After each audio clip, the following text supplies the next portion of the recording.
Boa tarde, meus colegas do terceiro bloco.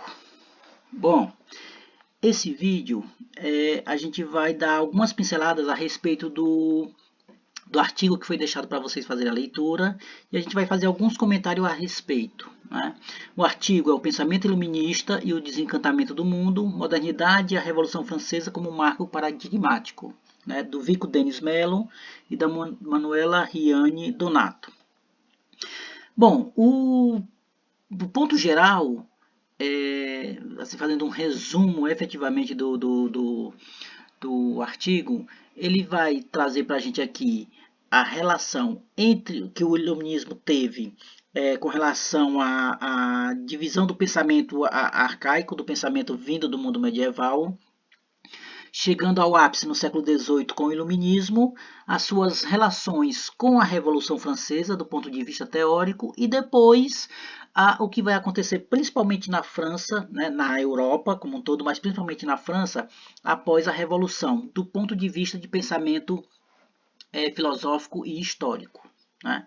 Então nós temos já aqui de cara o resumo que eles trazem para a gente. Né? Tem-se a partir da ascensão do pensamento, aqui, o que vai ser interessante para a gente, né? A ascensão do pensamento filosófico e científico em meados do século XVI, uma mudança acerca da funcionalidade da ciência e do lugar do indivíduo no mundo. Isso relacionado ali ao período da Revolução Francesa como marco histórico dessa transição. Aí vem, como fruto desses novos paradigmas, encontram-se, então ele traz para a gente 3 pontos principais. A decadência do pensamento clerical, né? A gente tem aquela igreja fortalecida no mundo medieval com o enfraquecimento dos estados, chegando ao mundo moderno, o primeiro embate com o Renascimento, depois das reformas religiosas, né? Então, de certa forma, o pensamento religioso era essencialmente forte nesse período. Com o Iluminismo, nós vamos ter, digamos, a liberdade de se questionar esse pensamento clerical. O segundo ponto, o racionalismo como propulsor do saber, o racionalismo, o racional, a ciência, né, por incrível que pareça, né, lá no século XVIII se falava isso, no século XXI nós ainda estamos falando isso. Né, o pensamento científico deve ser o ponto principal para a organização da sociedade. E o terceiro, o indivíduo recolocado como centro do conhecimento universal, a humanidade, né, o ser humano, né, como ponto principal. A introdução que ele vai trazer para a gente, né, vai justamente mostrar esse desenvolvimento da ideia do pensamento. Né? Então vai falar aqui sobre o que busca o trabalho, né,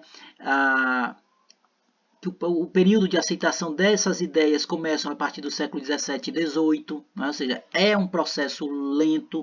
Quando a gente fala de passagem do mundo medieval, Renascimento, reformas religiosas, iluminismo, né? Mas quando a gente parece ser tão rápido, mas isso tem 3 ou 4 séculos de diferença entre um e outro. Então são muitas gerações para que esses pensamentos comecem a ser aceitos.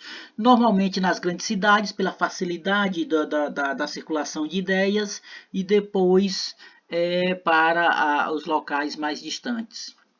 É nessa época que grandes cientistas e filósofos acabariam por estabelecer e mapear o campo teórico que ainda hoje nos sustentamos, né? Falando lá principalmente aqui, dando ênfase aos iluministas. Paradigmas consolidados em um primeiro momento no saber eclesiástico, né? E no segundo momento no saber científico, consolidado pela Revolução Francesa. A mudança trazida pela Revolução capacitaria o progresso da sociedade. Eu estou fazendo aqui a observação. Responsável pela promoção das potencialidades humanas e da condução do conhecimento tecnológico, vivenciados até hoje por nós. Né? Então nós temos a passagem do pensamento eclesiástico como sendo o ponto principal, aquele momento em que a igreja determinava os pontos principais da sociedade. Então era o pensamento religioso que ditava as regras, as pessoas viviam em função do pensamento religioso. Né? E depois o pensamento científico, né? Tanto pela questão da providência divina, aquela coisa de, se Deus fizer, se não fizer, Deus vai castigar, se você faz isso, se não faz aquilo, e também falando da questão da escatologia, nesse caso aqui, religioso, a ameaça de que o mundo vai sempre acabar, tá? Então, vai ser no ano 1000, vai ser no ano 1500, vai ser no ano 1200, né? O mundo é como se... e aí, assim, do ponto de vista cristão, do ponto de vista de quase todas as religiões, existe essa ligação direta entre o início da humanidade, início do mundo sendo resultado de uma entidade, e já imediatamente a ameaça de que essa sociedade vai desaparecer em algum momento, né? Então, assim, nessa sociedade onde o saber eclesiástico era predominante, então o medo do mundo acabar, do fim dos tempos, né? E pegando até a Bíblia, lá, o último capítulo, né, que vai demonstrando o fim do mundo, as bestas, os monstros, aquela coisa toda, né, o juízo final.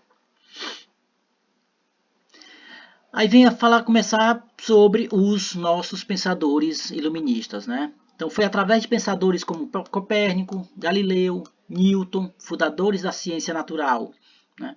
E também por filósofos como Locke, Montesquieu e Rousseau, que se deu o desenvolvimento do pensamento iluminista, né? O século das luzes.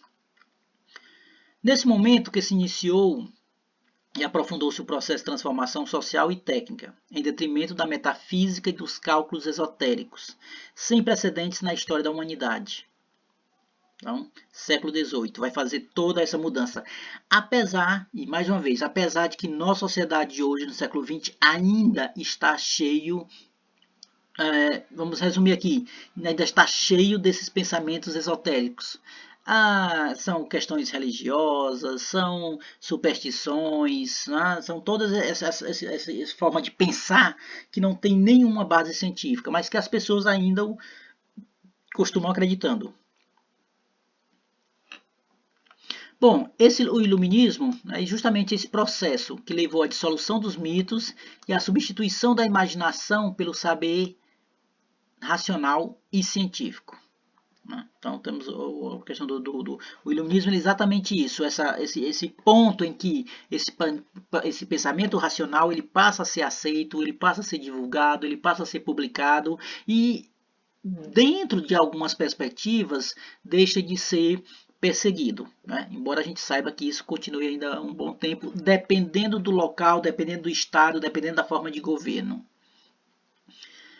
Todavia, só seria após a Revolução Francesa que este modelo de racionalidade se estenderia mais fortemente às outras nações e sociedades.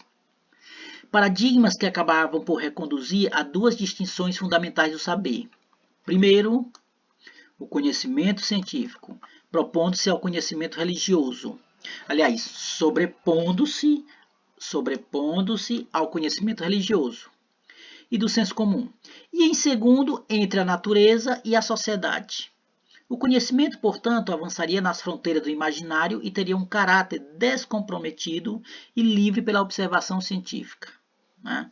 Então, assim, o conhecimento científico é acima do religioso e do senso comum, né? Essa coisa de, porque Deus quer, essa ideia que até hoje é muito presente. Não vou, choveu, seca, caiu a casa, caiu um relâmpago. Porque Deus quer. Se Deus quiser isso. Então esse pensamento ele é essencialmente medieval e que ainda hoje está muito presente nos nossos dias de hoje. E o senso comum é aquele pensamento que normalmente não tem nenhuma base científica, mas que as pessoas acreditam e repassam, e com o passar do tempo isso acaba se tornando uma pseudo-verdade, né? O WhatsApp está aí que não nos deixa mentir, né?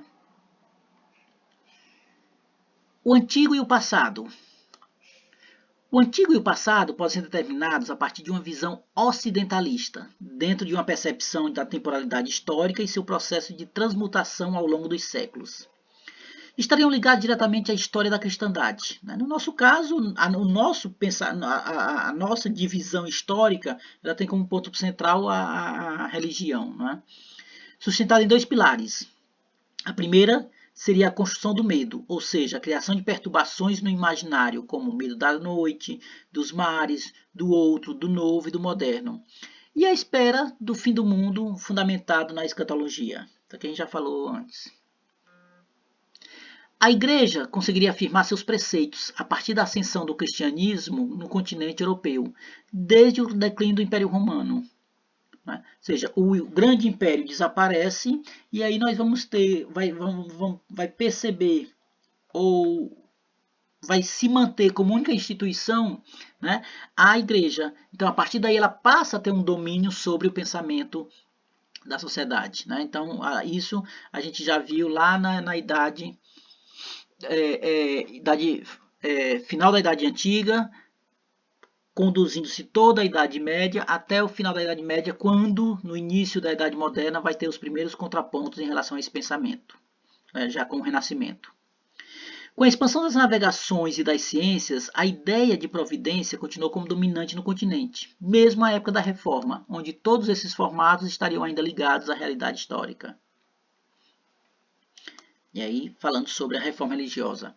E apesar da reforma religiosa, surgir como um movimento de ruptura e de renovação religiosa, ela trazia consigo também todos os sinais do provável fim do mundo, porque o que nós tivemos na reforma religiosa, né? Ou seja, não era um movimento para se contrapor à religião, para se contrapor ao cristianismo, mas um movimento para se contrapor ao catolicismo, fazendo a substituição do catolicismo por outras formas de cristianismo, muitas vezes, ou em alguns locais, até mais rígido do que o próprio catolicismo. Então, onde a presença de um Deus fiscalizador continuava e onde a ameaça de um fim do mundo também continuava. Pois, apesar de trazer em suas bases uma renovação dos preceitos religiosos, ela não perdia a característica escatológica, fundamentada na própria Bíblia. Chegaria o próprio Lutero a afirmar frequentemente o breve fim, não tardando mais que um ano. Né? E aí estamos nós, em pleno século XXI, ainda atrás de data do calendário maia, de calendário não sei da onde, o fim do mundo, o asteroide, aquela coisa toda. Né? Então parece assim que é uma obsessão da humanidade, né, que um dia vai acabar. Bom, aqui esse parágrafo anterior fala dos conflitos, né? Entretanto, aqui já da paz assinada entre todas as religiões cristãs, né? Marcaria o início do processo de derrocada dos partidos políticos, né? A Paz de Augsburg, que é uma cidade alemã. Baseada na impossibilidade de encontrar de fato um equilíbrio e união entre as partes. Nesse sentido, a paz e a unidade religiosa deixaria de ser coisas idênticas. Paz significaria agora pacificar as frentes de batalhas da guerra civil, ou simplesmente congelá-las. Aí fala aqui sobre essa paz, mas as guerras civis continuavam ainda.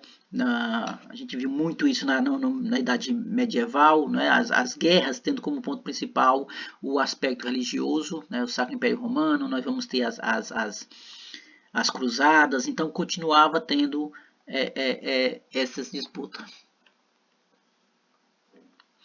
E aí a gente vai pular, né, porque aqui vai falar muito sobre a questão das religiosidades, né, ainda falando bem focado no período medieval.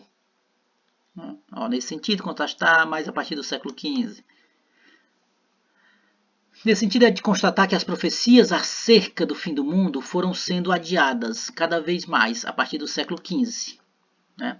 Isso aqui só quer dizer que para trás, né, século, Idade Média, então o fim do mundo não era de uma coisa distante, o fim do mundo era uma coisa que cada geração estava se preparando para aquilo. Né?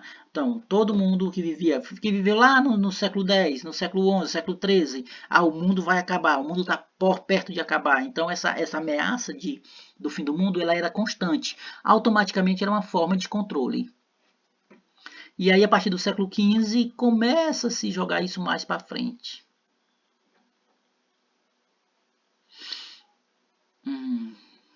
cada vez mais. Aí vai falar sobre aqui as ciências naturais, deslocar o fim do mundo, né? Tá. Aí vamos passar para o ponto 2, a modernidade e o iluminismo. E aqui já vai falar essencialmente do pensamento iluminista. Essa mudança subjetiva surgiria com a ideia do progresso, da ruptura com o passado, tratando brevemente na introdução. E, em geral, se encontraria associada com algum evento significativo tomado como um marco histórico, nesse caso a Revolução Francesa, que é o ponto essencial aqui do artigo, a Revolução Francesa como sendo esse marco de separação entre o pensamento antigo e efetivamente a adoção do pensamento racional. Aqui fala da física humana, né, onde os conceitos vão surgir em relação às antigas profecias, né, às ideias racionais. E seria também, com o advento da filosofia da história, a inauguração da possibilidade de interpretação de um futuro inédito às nossas modernidades, né? E aí tem uma citação da Marilena Chauí, né, uma filósofa brasileira, né? Os seres humanos, as sociedades, as ciências, as artes e as técnicas melhoram com o passar do tempo. Acumulam conhecimento e práticas, aperfeiçoando-se cada vez mais do modo que o presente é melhor e superior se comparado ao passado, e o futuro será melhor e superior se comparado ao presente. E aí muda-se, né? O pensamento racional ele vai mudar aquela ideia de que nós estamos caminhando para o fim do mundo. Nesse caso, nós estamos caminhando para um período melhor.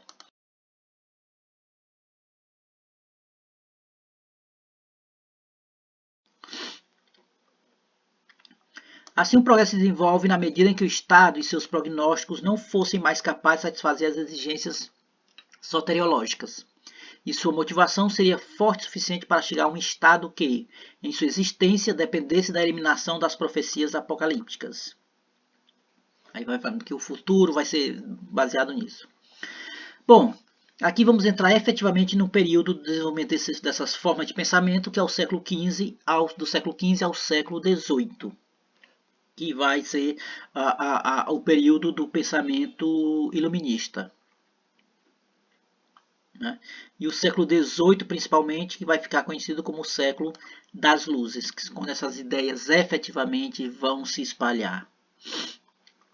E aí como é que se forma esse século das luzes? A partir dos paradigmas formados pelos pensadores, que aos poucos, né, pensamento a pensamento, época a época, vão desenvolvendo e vão mostrando uma outra realidade com relação ao pensamento humano. Começa citando Descartes, René Descartes, 1596-1650. Né? Volta bem aqui, só essa frasezinha aqui final. O homem, então, creia ser o detentor de seu próprio destino, formulando o racionalismo e contrariando as imposições do caráter religioso. Sua razão divina de existir e os privilégios dados à nobreza e ao clero ainda predominantes no século XVII e século XVIII. A preocupação com a ciência se originou do projeto de se fazer com que todo conhecimento fosse seguro. Né? E aí o ponto principal, seu bastião, isso aqui não tem nada a ver com Big Brother, né? René Descartes, propunha a busca por proposições das quais não se pudessem duvidar, questionando o método antigo de costumes transmitidos. Descartes desenvolveu um método contrário aos citados costumes. Se imaginasse a existência de uma dúvida, por menor que fosse, contida na afirmação de falsidade de um objeto, não o teria preliminarmente como falso, negando a dúvida e aquele que se propunha a negar até que se eliminassem todas as dúvidas. O projeto iluminista esteve associado também a autores como Montesquieu, Rousseau, Kant, Locke, Hume, entre outros. Naquele outro texto que nós temos, né, esse aqui, que eu já deixei para vocês só um resuminho rápido, fala dos principais iluministas, né? Aqui do Voltaire, John Locke. Aqui a gente já falou sobre eles na aula passada. No Jean-Jacques Rousseau, Montesquieu e por aí vai. das principais ideias. Bom, a primeira expressão teórica do iluminismo vem do século XVII com o John Locke, considerado o pai do liberalismo. Ele era radicalmente contrário às monarquias da época. Preocupado em modificar a concepção de súditos da coroa britânica para cidadãos, defenderia a liberdade e a tolerância religiosa, além de fundar o empirismo, o qual todo pensamento deriva de alguma experiência. Ou seja, para você afirmar uma coisa, você tem que provar, você tem que experimentar isso antes. As ideias, as verdades não são aceitas apenas porque querem que sejam aceitas. Elas precisam se fazer verdades.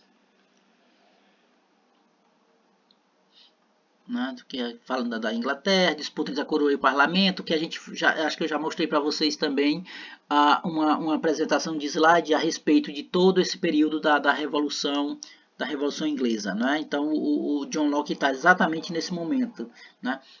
Nessa análise desse período. Outro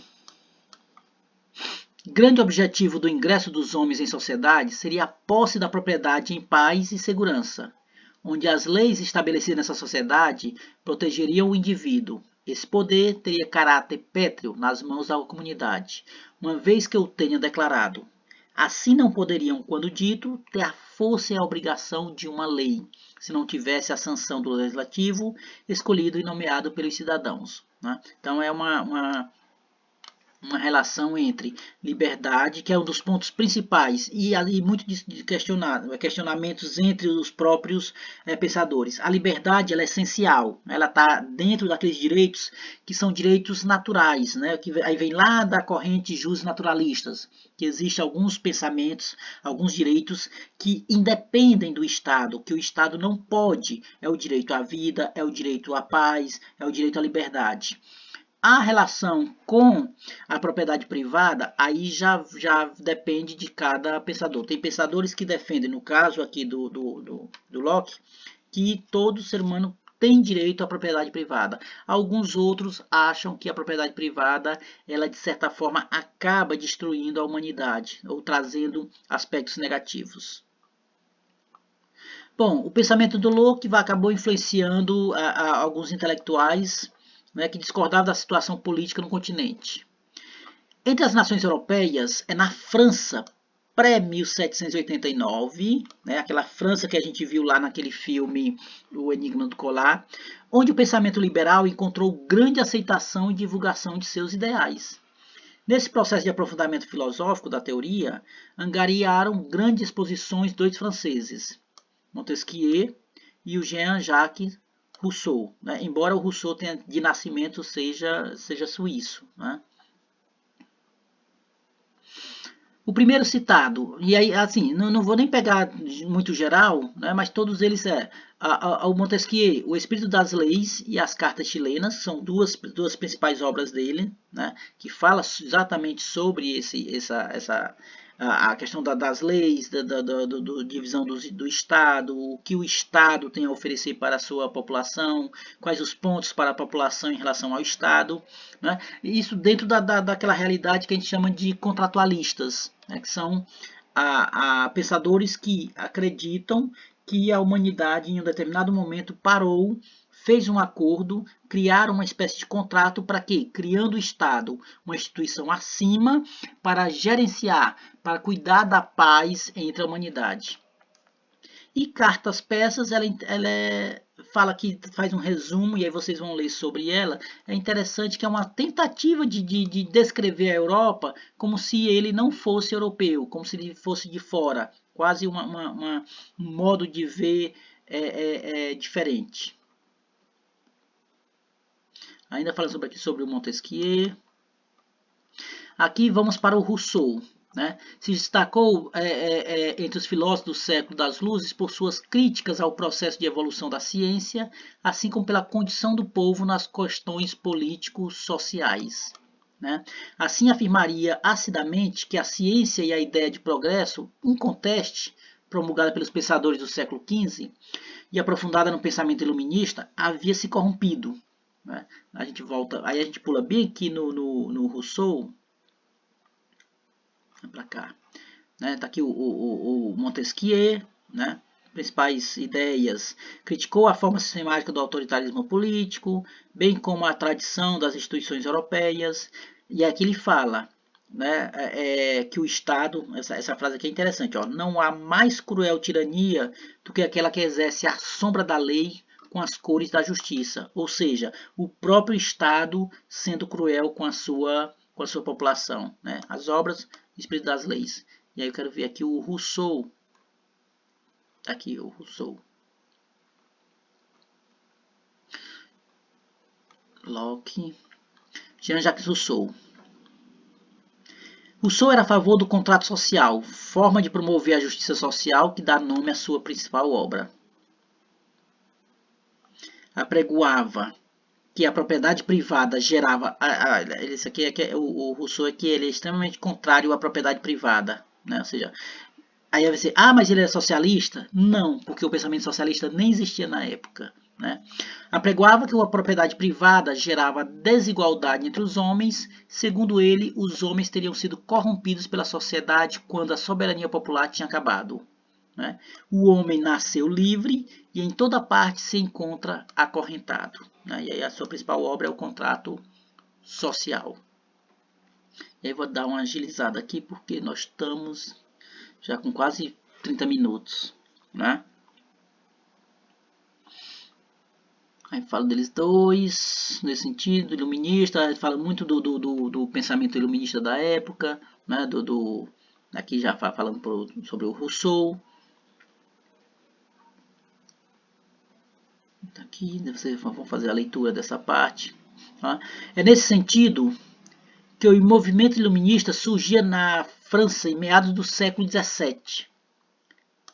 E defendendo o domínio da razão sobre a visão teocêntrica que dominava a Europa. Então a gente tem assim, uma coisa é certa, todos eles eram contrários, ou pelo menos eles eram um pouco à parte em relação ao pensamento religioso, né? Ou seja, o pensamento religioso é um pensamento de crença, ele não é empírico, ele não tem experiências, ele simplesmente é questão de acreditar. Então isso não é bom para o Estado. Então eles queriam bem essa divisão entre Estado e religião. Já o pensamento racional, ele é marcado, ele é fomentado na empiria, nas experiências.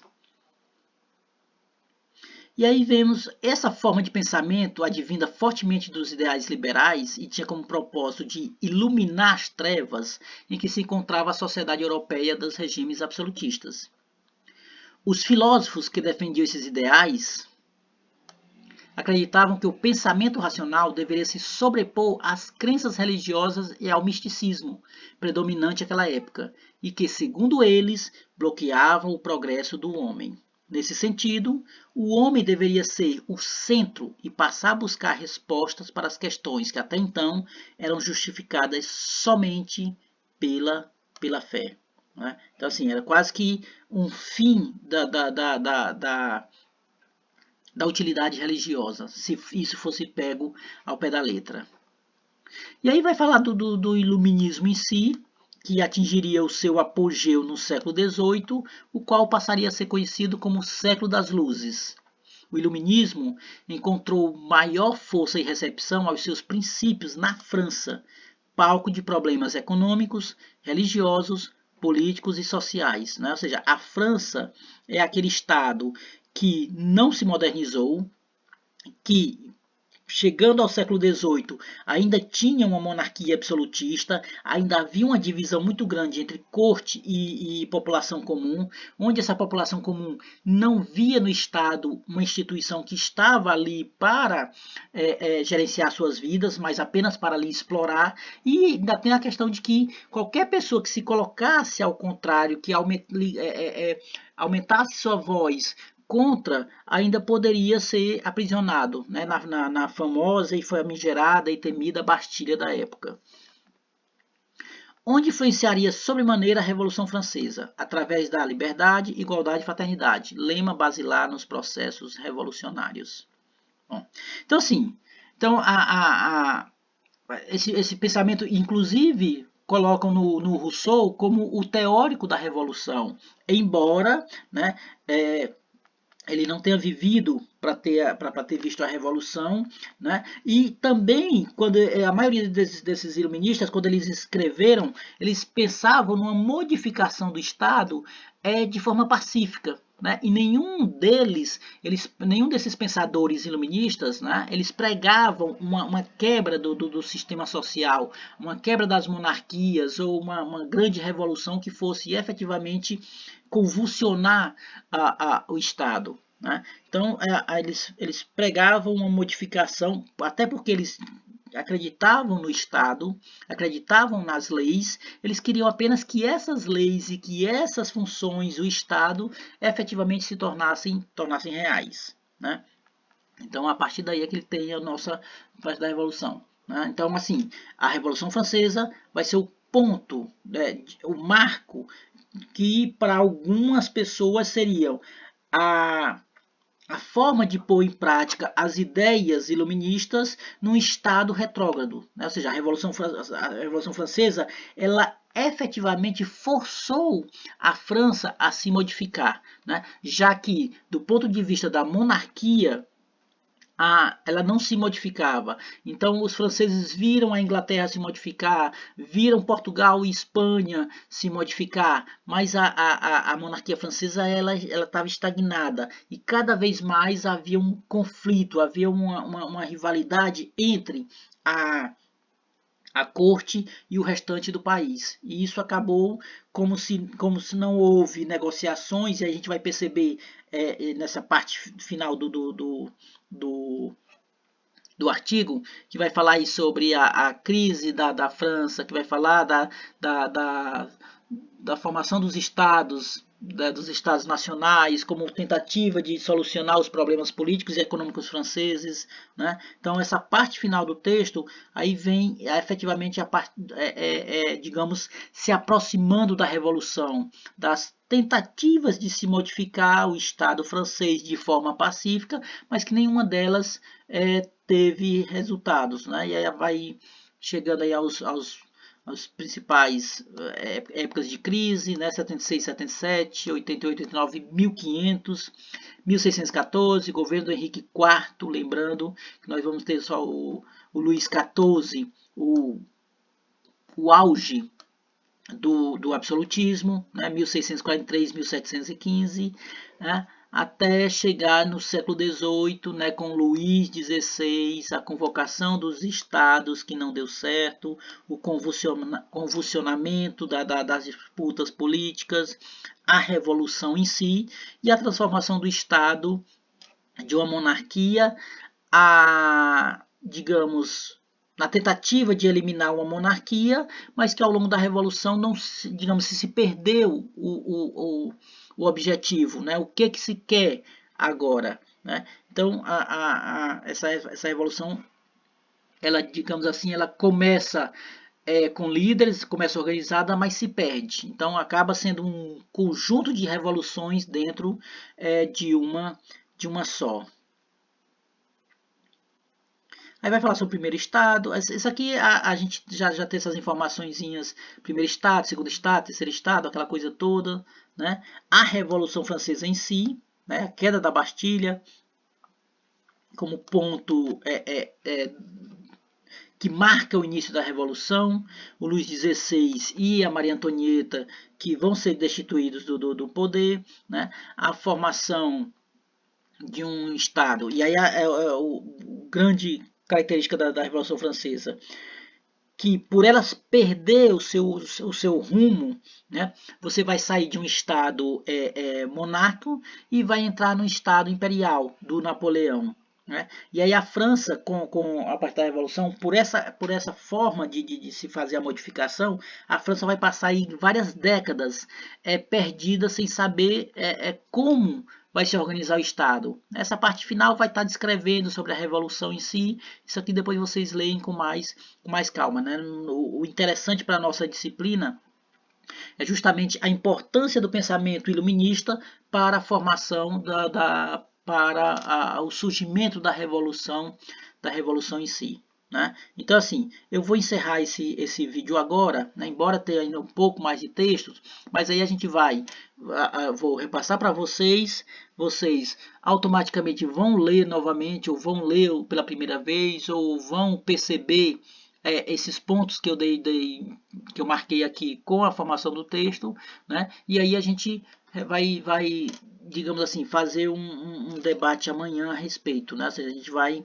repensar essa realidade, essa Revolução Francesa do ponto de vista do pensamento iluminista. Né? Não a revolução em si, as guerras, quem matou, quem derrubou, quem foi decapitado, mas o pensamento iluminista como um dos pontos que vai fazer com que a revolução se torne realidade. Né? Então, assim, estou encerrando aqui. E aí a gente continua nos próximos materiais, tá bom? Então, fica o texto para vocês fazerem a leitura e fica esse vídeo para vocês irem percebendo alguns pontos principais que eu destaquei aqui no texto, tá bom? Então, até o próximo.